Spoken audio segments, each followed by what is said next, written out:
estamos preparando a nuestra gente en ese sentido?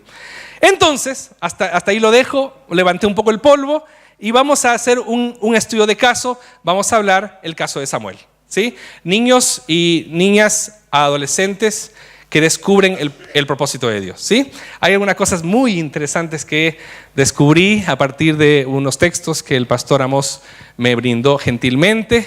También unas conferencias que pude participar de la red Miqueas allá en Lima, gente que está trabajando hace años con niños y adolescentes. La verdad que fue un tiempo muy, muy interesante y ahí ellos hablaban algo de esto. La verdad que nosotros, ¿qué es lo que nosotros sabemos de la historia de Samuel? Ustedes casi todos o todos están relacionados con los niños, han enseñado a niños, así que saben perfectamente la historia de Samuel, o al menos eso espero. ¿Dónde está la historia de Samuel? En Primera de Samuel. ¡Qué bien! Algunos se despertaron con esa pregunta. Muy bien, entonces, ¿a quién tenemos ahí? A Ana, ¿cierto? Era una mujer estéril. Y estaba angustiada y estaba afligida. ¿Por qué estaba angustiada? Porque no podía tener hijos y porque amaba a alguien que se llamaba Elcana. Elcana se llamaba. Y competía con alguien. ¿Con quién competía? Con Penina. Entonces ella estaba atormentada por la otra mujer, porque es la otra para nosotros, ¿cierto? No podemos concebir de que Penina era una buena persona, no podemos concebir, no, porque es la otra, es la mala de la película, es mucha novela mexicana, ¿cierto? Es como la mala. Ella estaba deprimida, Ana estaba deprimida y se va al templo a llorar por todo lo que estaba pasando y de pronto viene el sacerdote, ustedes saben muy bien la historia. Ella hace una promesa a Dios que si es que le da un hijo, ella se lo iba a entregar. Pero antes de llegar a eso, hay que decir que Elcana la ama. Muchas gracias, qué grande. Sí, puede ser. Eso, gracias.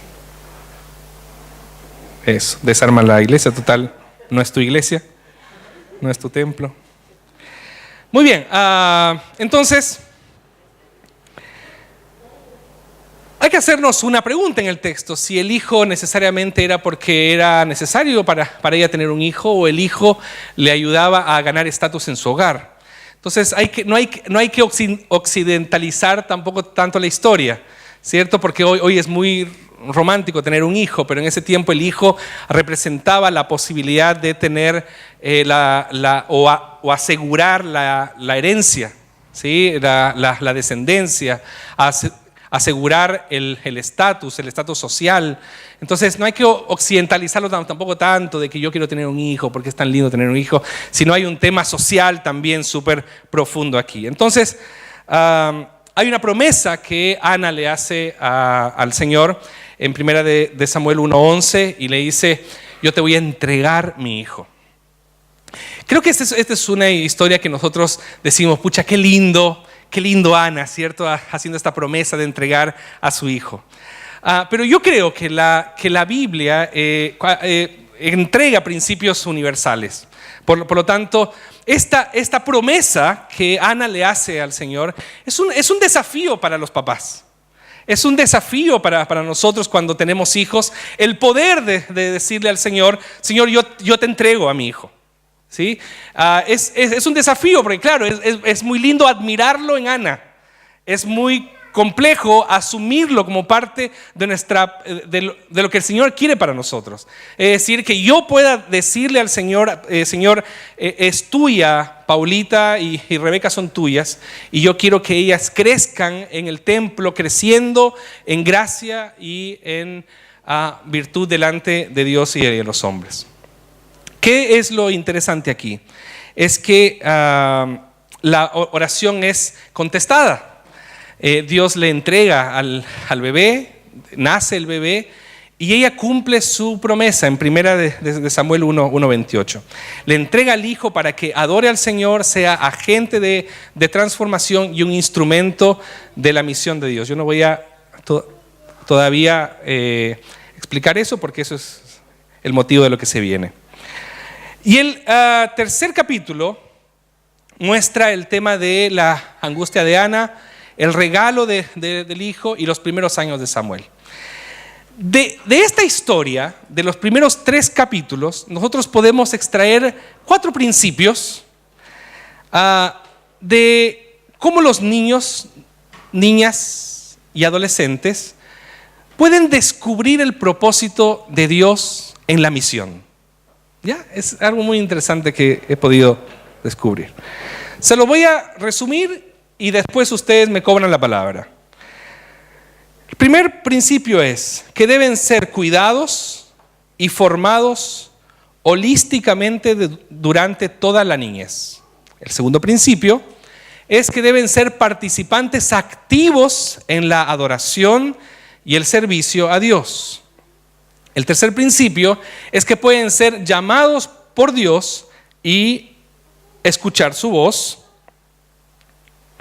Y cuarto, el supremo relato de la historia y la vida es de Dios y debemos visualizar y empoderar a los niños como participantes del gran relato. Es decir, los niños también fueron escogidos por Dios para escribir la historia de la redención. Eso es muy, muy importante. Entonces, este gran relato de la salvación, hay niños presentes en esa historia. Y uno de ellos es Samuel. Primera cosa entonces, los niños y niñas y adolescentes deben ser cuidados y criados integralmente durante su infancia. Muy bien. Lucas 2:52 nos dice esto muy claramente. No quiero ocupar porque me imagino que esto ustedes lo saben.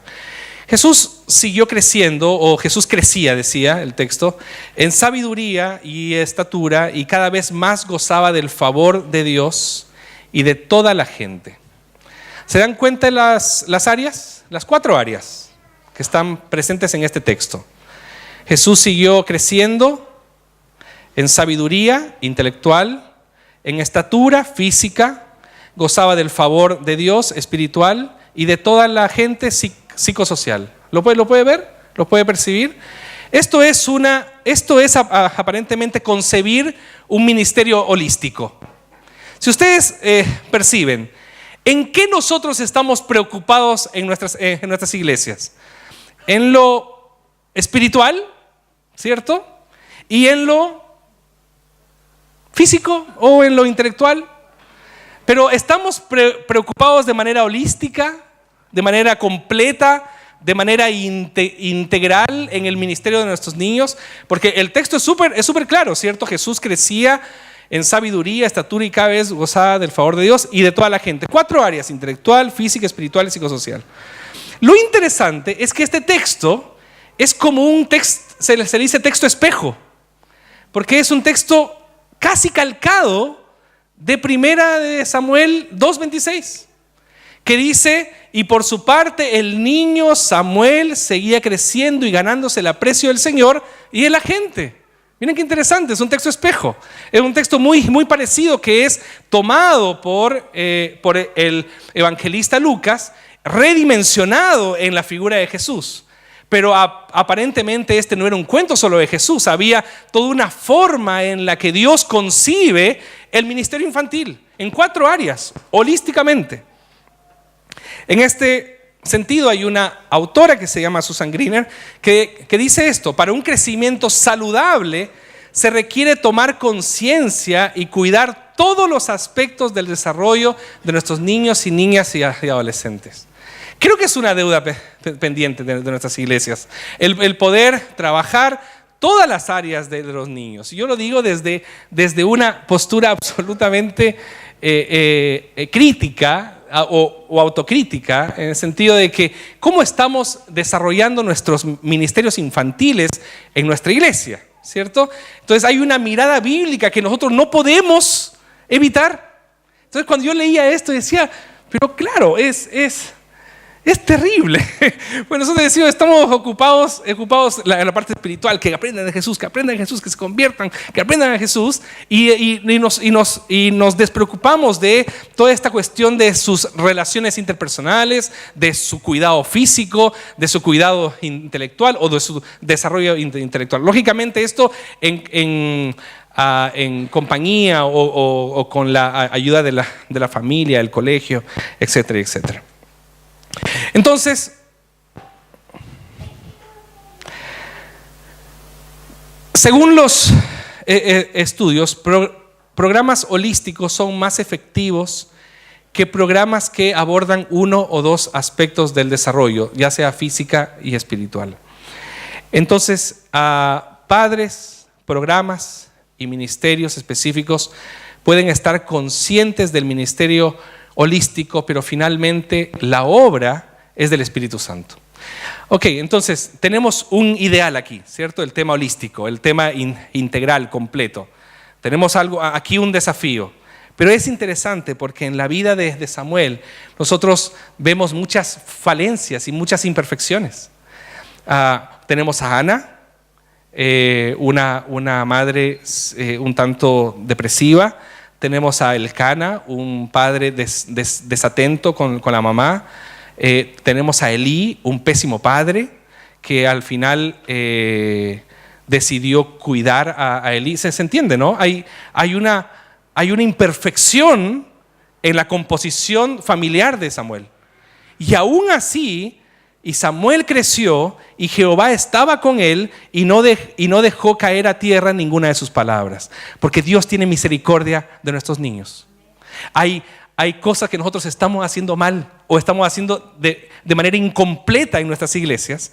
Las familias que vienen a nuestras iglesias son familias complejas y contradictorias e imperfectas. Y aún así nosotros vemos semana a semana lo que Dios viene haciendo en los Samuel y Samuelas de nuestra iglesia. ¿Se dan cuenta, cierto? Hay un Dios que está velando por el desarrollo y por la salud espiritual de nuestros niños. Eso no quiere decir que descansemos en eso, porque nosotros tenemos que seguir trabajando y seguir buscando en nuestras iglesias la posibilidad de desarrollar programas holísticos más efectivos en medio nuestro.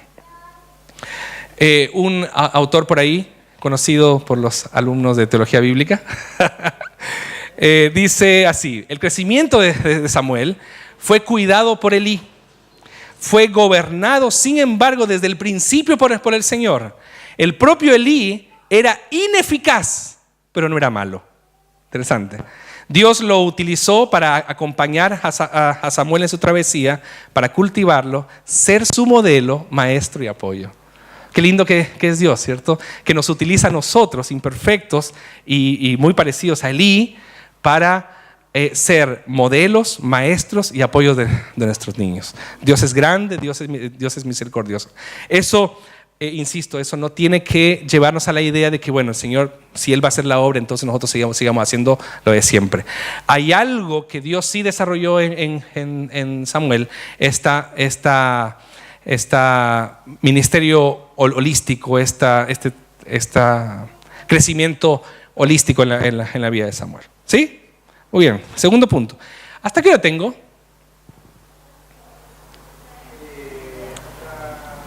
¿Hasta las 5? Ya. Voy a avanzar entonces.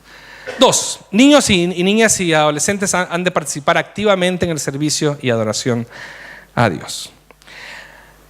El templo de Silo es el lugar escogido por Dios para contar esta historia. Es algo muy interesante porque creo que aquí tengo en mis notas. Sí.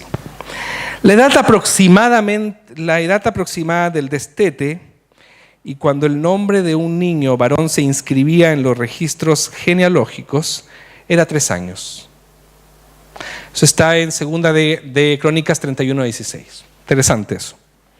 Eso quiere decir que los varones anotados por sus linajes de 3 años para arriba, a todos los que entraban en la casa de Jehová para desempeñar su ministerio según oficios y grupos. 3 años, si no menos, 3 años.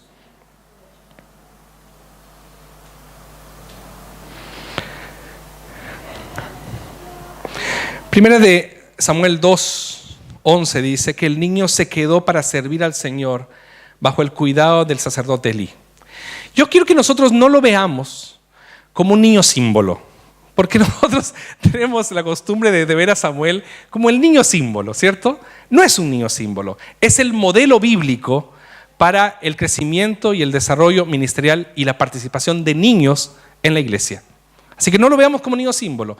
Nuestros niños, nuestros adolescentes también tienen que seguir los principios, tal vez no dejarlos en el templo, ¿sí? Porque no es literal aquí, sino, aunque algunas madres agradecerían tal vez una semana, tal vez, ¿cierto? Una semanita al año que se queden en el templo. Menos mal que no está mi señora, si no me retaba. Está grabando. Pucha. Pero editamos esa parte, si ustedes son buenos editando. Pero sí hay un principio por detrás, el tema de la participación activa, ¿sí? Entonces, dice, el niño se quedó para servir al Señor bajo el cuidado del sacerdote Elí. Entonces, ¿cuál es el tema aquí? Que el versículo 18 dice esto: el niño Samuel, por su parte, vestido con un efod de lino, seguía sirviendo en la presencia del Señor. Hay una construcción en el texto aquí que es muy interesante, que en el 11 dice, se quedó de forma pasiva. Hay un verbo pasivo ahí, o sea, lo pusieron, así que tú te quedas aquí. Pero hay un proceso que se da en Samuel, que ya en el versículo 18, 7 versículos después, dice, seguía sirviendo en la presencia del Señor. Ahí el verbo es activo. Es muy interesante. Eso quiere decir de que Elí tenía la capacidad, o tuvo la capacidad de motivar a este niño a que se encantara con la vida del templo de Silo. Eso es muy importante, porque depende de nosotros que nuestros niños se encanten con el mundo espiritual y el mundo de la iglesia. Depende de nosotros. Y yo quiero ser muy majadero aquí, porque creo que es un desafío para nuestros padres que no conversemos cosas de la iglesia frente a nuestros hijos. Porque seguramente nuestras conversaciones no son, oye, qué excelente sermón el del pastor. ¿Viste lo que aprendieron los niños hoy? Fue fantástico. ¿Vieron, niños, qué lindo es ir a la iglesia? Seguramente nuestras conversaciones no son así. Nuestras conversaciones, y el pastor hoy estuvo más o menos nomás. Y la clase, y contaron una historita ahí, nada que ver. Y al final los niños crecen con la idea de que la iglesia es penca. De que la iglesia es una cosa que uno va a bancarse lo que hay en la iglesia. Dejen que los niños experimenten su propia forma de amar a la iglesia. Entonces nuestras formas de ver a la iglesia son nuestras formas adultas de ver a la iglesia. Que nosotros también somos muy exigentes también con la vida de la iglesia. Pero los niños son muy concretos. Hoy me enseñaron una historia, hoy no me enseñaron una historia. Hoy cantaron una canción que me gustó, hoy no cantaron una iglesia, hoy cantaron una canción que no me gustó. Son muy concretos. ¿Y por qué no te gustó? Qué sé yo. Y no es porque su teología era mala. Porque si hoy cantaron una canción que no mencionaba nada a Cristo. Los niños no les interesa eso. De verdad no dice, no, es que papá, la Paulita. No me dice porque no fue cristocéntrico. No me dice eso. Me dice, porque estaba muy lenta la canción. Porque no nos permitía saltar. Qué sé yo, no sé. En todo caso, Paulita, habrá maravillas de la escuela dominical nuestra. Así que, ¿cuál es mi punto? Es que en esta diferencia textual yo veo que hay un encantamiento de Samuel. Hay un desarrollo, hay una motivación de encantarse y de participar activamente en la vida de la iglesia. Y ahí el 21 concluye con un texto más bien taxativo. Dice, Samuel crecía en la presencia del Señor. Sin embargo, esta palabra también es un gerundio, así que y Samuel seguía creciendo en la presencia del Señor. Entonces, eso. Y el 3.1 aclara. Antes de pasar al resto de la historia, aclara. Antes de pasar al 3, dice, todavía tengo algo para decir en el versículo 1. Samuel todavía era joven. Y déjenme ver mis notas aquí. Esto es algo muy importante. Que aquí joven tiene que ver con niñez, no con joven adulto, ¿sí? Tiene que ver con aún era niño, ¿sí? Aún era alguien que dependía de Elí, ¿sí? Entonces la historia completa del capítulo 1 al versículo 3 no sale de la niñez de Samuel. Y eso es algo, me parece importante. Susan Greener también dice esto: Samuel no era un receptáculo pasivo de la información que recibía de los adultos, sino un participante activo en la adoración y servicio a Dios bajo la supervisión de Elí, el sacerdote. Entonces, la mayor característica demográfica, gloria a Dios, hermano. Solo que yo estoy con sueño y con un resfrío. La mayor característica demográfica segregacionista en la iglesia, tristemente, es la edad. Niños, niñas y adolescentes en su propia escuela dominical, en su propio servicio de adoración, en sus propios grupos juveniles, y poca o ninguna interacción intergeneracional, salvo una linda presencia sentimental en un programa de Navidad o en alguna ocasión especial. Yo tengo que esconder mi cabeza aquí.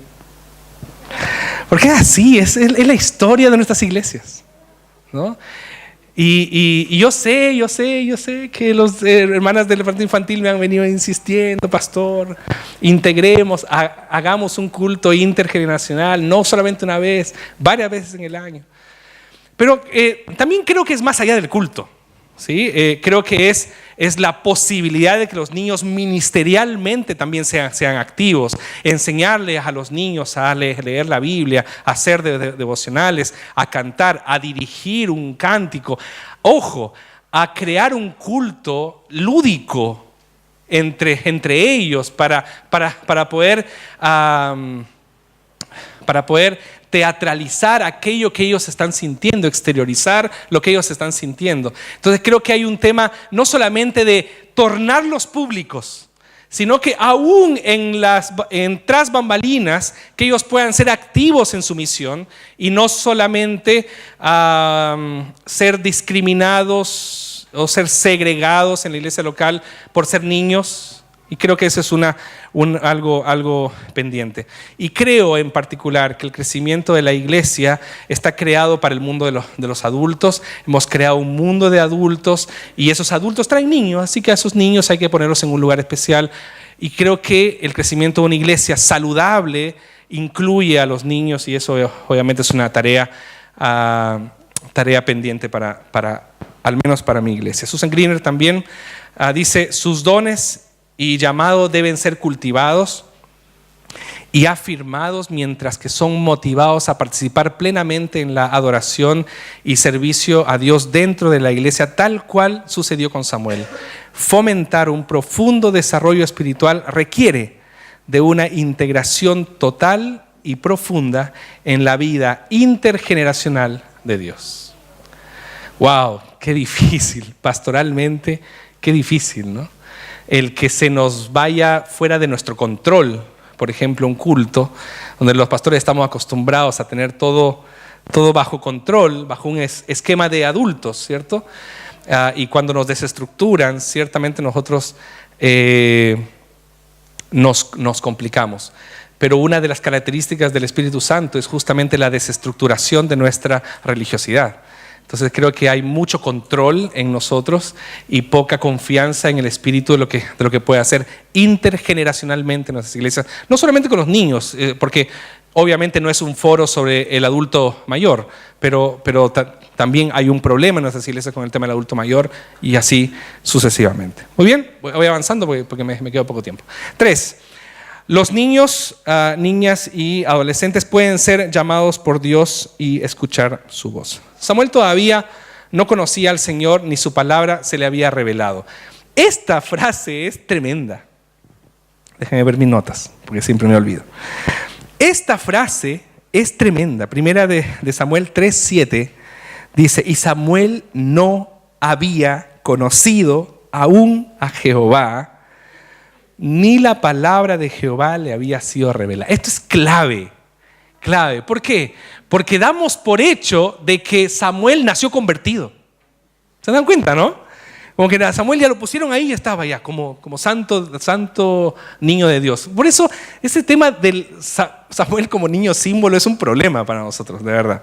Porque él hasta el capítulo 3 no conocía al Señor. Es muy interesante. Entonces dice el 8. Jehová pues llamó la tercera vez a Samuel, y él se levantó y vino a Elí y dijo: heme aquí, ¿para qué me has llamado? Entonces entendió Elí que Jehová llamaba al joven. 3 veces entonces el llamado: aquí estoy, ¿para qué me llamó? Y Elí se da cuenta de lo que estaba pasando. Muy bien, nosotros contamos esta historia también con esta cuestión romántica, ¿no? el llamado de nuestros hijos a la noche, ¿no? Así como nos llama papá, ¿no? Entonces nosotros vamos, ¿qué pasa? Obviamente hay un tema histórico, literal, pero hay un trasfondo. Creo que estamos aquí entre maduros en la fe y sabemos de que aquí hay un llamado de Dios. Aquí Dios lo está llamando a él para conocerlo. Aquí hay un llamado a la conversión. Aquí hay claramente el texto me está diciendo, no le está llamando a Samuel como para conversar con él. Esa no es la idea del texto. La idea del texto es, Dios está llamando a un niño a convertirse, a escucharlo, a entender que él puede ser un agente de transformación activo en su misión. Eso es muy potente. Eso quiere decir de que ¿qué esperamos nosotros en nuestros niños? Dios está llamando niños a ser activos en la misión, y nosotros posiblemente les seguimos contando historias para aplacar ese deseo que ellos tienen de conocer al Señor. No, nada que ver, aquí. Entonces, aunque Samuel es joven, Elí no duda que Dios puede hablarle al niño y lo instruye para escuchar. Qué lindo eso. Y lo instruye para escuchar el llamado de Dios. Miren lo que dice versículo 9. Y dijo Elí a Samuel: ve, le da una fórmula: ve y acuéstate, y si te llamare dirás: habla Jehová, porque tu siervo oye. Así se fue Samuel y se acostó en su lugar. Qué lindo. Qué lindo el adulto mostrándole al niño cómo lo debe hacer, pero no ocupando el lugar del niño. Interesante. Es dejándole al niño a tener esta relación con Dios. Lo va guiando, pero no se mete. No le dice: ahora repite la oración.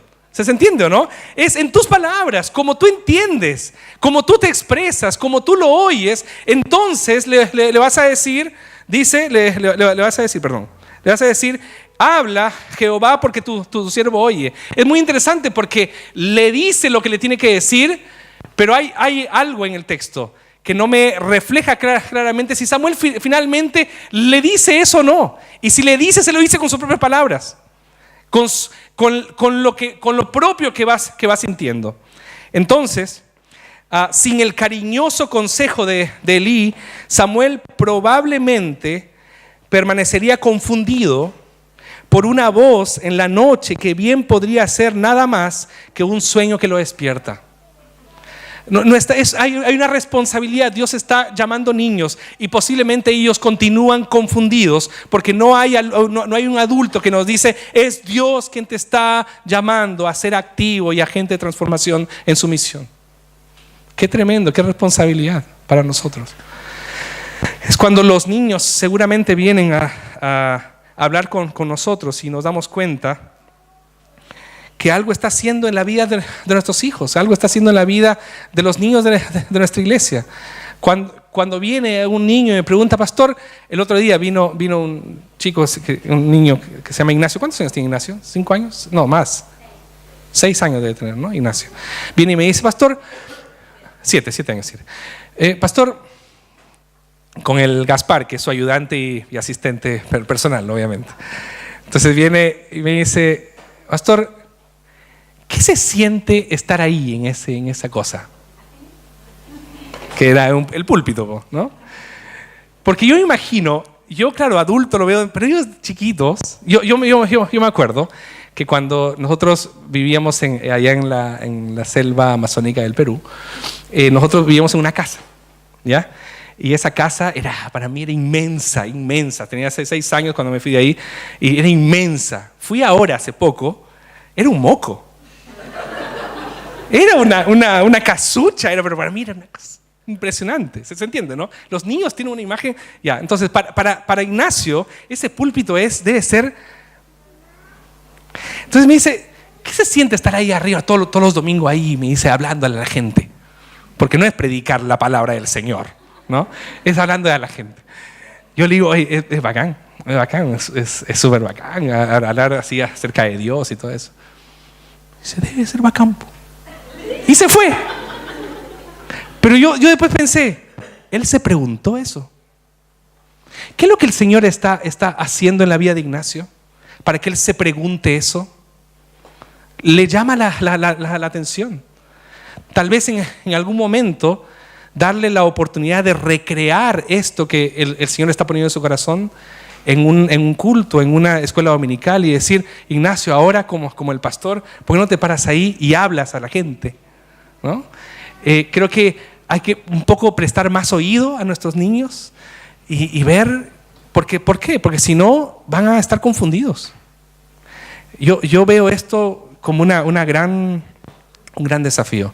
Entonces, hay un llamado de Dios a los niños, pero ellos necesitan a un adulto. Ahí está la clave. Ellos necesitan a un adulto. Francesca Murphy dice esto: esta historia es acerca de la vocación o el llamado. No es la historia simplemente de que comió una chorrillana a la noche y se despertó para escuchar, sino que hay un tema de una vocación y un llamado. Samuel sigue adelante su travesía hacia el llamado que Dios tiene para su vida, escuchando su voz y respondiéndola. ¿Por qué?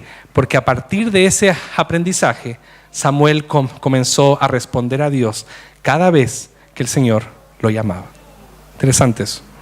Muy bien, vamos al 3.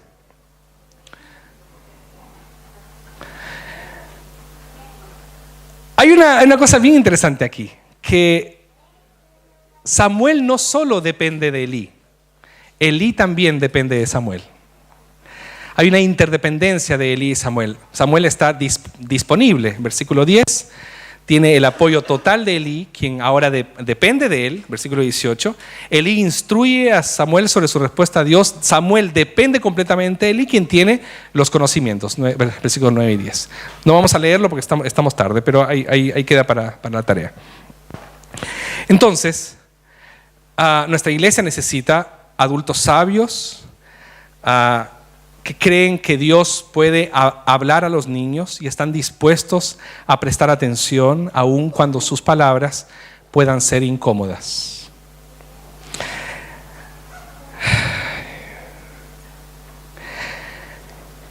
Y Elí creyó.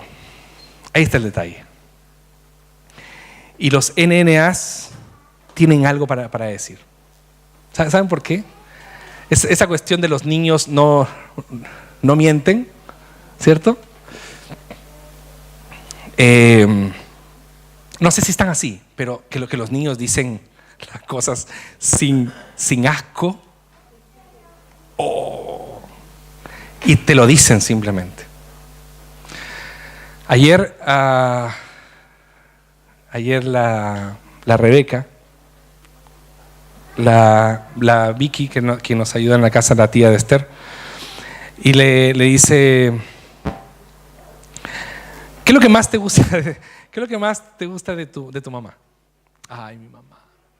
Mi mamá es linda, maravillosa, sabe hacer ropa. Ella conversa con nosotros, o sea, con nosotras. ¿Y qué es lo que te gusta? ¿Qué es lo que más te gusta del papá?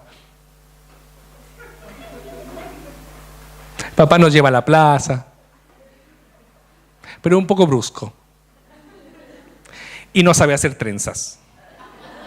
Es lo importante para ella, que yo sepa hacer trenzas. De verdad que lo tengo ahí todavía pendiente en mis cursos que tengo que hacer por internet. Pero hay algo que ella está diciendo ahí. ¿sí? Que la mamá conversa más con ella que yo. Que yo las llevo a la plaza, pero que la mamá conversa con ellas, ¿sí? Muy interesante eso. Bueno, eso es un ejemplo para no ser tan agresivo. Los niños tienen cosas para decir de nuestras iglesias y nosotros tenemos que creerles. Están viendo ellos, están observando, están cachando todo, toda la película están cachando. Y es preguntarles a ellos, es depender de ellos, nosotros depender de ellos, ellos depender de nosotros. Hay una interdependencia entre Elí y Samuel. Se creen, ellos se están creyendo mutuamente, se están complementando mutuamente. Qué difícil eso para nosotros, porque cuando nosotros tenemos que hacer grandes planes para la iglesia, le preguntamos a los niños. Yo estoy armando el plan a 5 años de nuestra iglesia hasta el 2020, y el otro día estaba trabajando en mi oficina y de pronto mi mirada, llevada por el Espíritu Santo, va hacia un cuadro que me entregaron hace un año y medio, 2 años tal vez, y un cuadro que está puesto en mi oficina donde están los deseos de los niños para la iglesia. Y entonces yo veo eso aquí y me paro, voy a ver. Dicen cosas interesantísimas. Porque claro, para ellos, decía, una cosa decía, queremos más historias. En otra decía, queremos un salón más grande de juegos. O sea, Valparaíso. Y decía otras cosas más importantes. Decía, queremos más canciones divertidas. Hay varias cosas ahí, muy lindas. Tenemos que escuchar a nuestros niños. Y no minimizar lo que ellos dicen. Porque a veces lo minimizan. Sí, bueno, pongámosle ahí un inflable, ¿ya? Para que estén tranquilos. Y creo que es más que eso, ¿sí? Hay algo que nos están queriendo decir. Esta que ya es una amiga íntima mía, la Susan Greener, dice, ellos pueden darse cuenta de la injusticia y dolor y a menudo llamar la atención a lo obvio, a la maldad, a la hipocresía del mundo cuando los corazones de los adultos se han endurecido o están abrumados por la gran necesidad y la gran complejidad de los problemas. Ellos ven lo simple y nos dicen lo que nosotros tenemos que saber. Muy bien, vamos al 4 y último. Me queda 2 minutos, así que voy a intentar hacerlo en 2 minutos. La historia 4 es el relato supremo de la historia de la vida, es de Dios y nosotros debemos prever y empoderar a los niños como participantes del gran relato. Es decir, que los niños también escriben la historia de la redención, en conclusión. Entonces, la historia de Samuel involucra a muchos actores y todos son criaturas de la soberanía de Dios y agentes del futuro que Dios ha provisto. Pero aquí está el detalle. Dios tiene el poder de transformar y la voluntad de intervenir. ¿Por qué lo menciono como un tema interesante? Es que el poder de transformar la vida de los niños sin la voluntad de intervenir termina en una trascendencia arrogante. Cuando una iglesia se compra la idea de que puede, con sus ministerios y con sus recursos y con el mundo de los adultos, transformar la vida de los niños sin la voluntad de intervenir en la vida de ellos para que ellos también sean parte de la misión, es arrogancia. Y lo otro también, la voluntad de intervenir sin el poder de transformar termina en penoso sentimentalismo. Cuando decimos, sí, los niños tienen que participar, tienen que ser parte, tienen que hacer esto y todo eso, pero no estamos viendo la transformación de lo que Dios puede hacer en la vida de los niños con un llamado y una vocación y conversión, etcétera, es un penoso sentimentalismo. Decir, bueno, sí, que participen, que sean parte de. Muy bien, déjenme ver mis notas otra vez. Si los adultos creen que las iglesias tienen el poder de transformar, seremos culpables de orgullo, ya lo dije. Si intervenimos en la vida de los niños, especialmente aquellos que están en riesgo, sin presentarles el poder de Dios, el evangelio de Dios, les estamos ofreciendo poco, pero con lástima. Eso es un poco lo que quería decir. Muy bien. Entonces, este autor, amigo de Francisco, dice, presentarles la historia de Dios y ayudarlos a discernir su llamado dentro de esa historia es lo que les va a permitir cambiar de ser objetos de lástima a ser personas de promesa que tienen un rol de transformación del reino. Qué lindo, qué lindo. Es como para decir, sí, esto es. Hay que enmarcarlo esto y colocarlo en nuestras iglesias. Es decir, hay que comenzar a entender de que nuestros niños son sujetos activos en lo que Dios quiere hacer en nuestras iglesias. Dios quiere continuar escribiendo la historia de su misión en la tierra con la acción de los niños también. Entonces, la narrativa bíblica involucra repetida y consistentemente a niños como agentes de transformación y misión.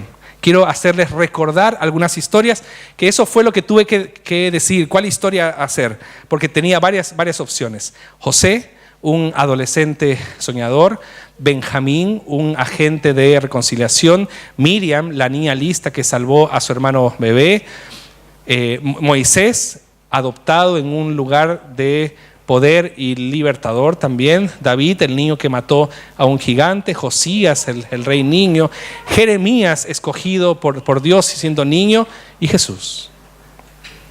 ¿Les parece poco? Tremendo. Dios escribiendo la historia de su redención a través de niños, niñas y adolescentes. Entonces, en el caso de Samuel, cuando los adultos fracasan, Dios puede y hablará a un niño y a través de él. Quiero hacer algunas consideraciones finales. Los adultos tienen más educación y experiencia, sin embargo, corren el riesgo de volverse cínicos. Aunque los niños carecen de educación y experiencia, pueden aportar un entusiasmo e idealismo renovado y una refrescante forma de ver los problemas de toda la vida. La historia de Samuel nos muestra que no debemos limitar a quien él pueda utilizar. Debemos crear oportunidades para cultivar la espiritualidad y el liderazgo desde la infancia. No quiero ahondar más, iba a decir algo más, pero creo que está muy claro. Y quiero simplemente dejarles una cosa muy interesante que escuché en la charla de participación de los niños en la misión de Dios en Lima. Es la escalera de la participación infantil. No sé si lo saben, si lo han visto alguna vez. Es de Roger Hart. Él habla de esto. Déjenme ver mi machete.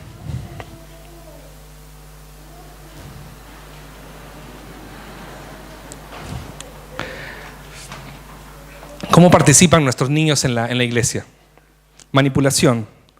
Los adultos utilizan a los niños y niñas para transmitir sus propias ideas y mensajes. Decoración.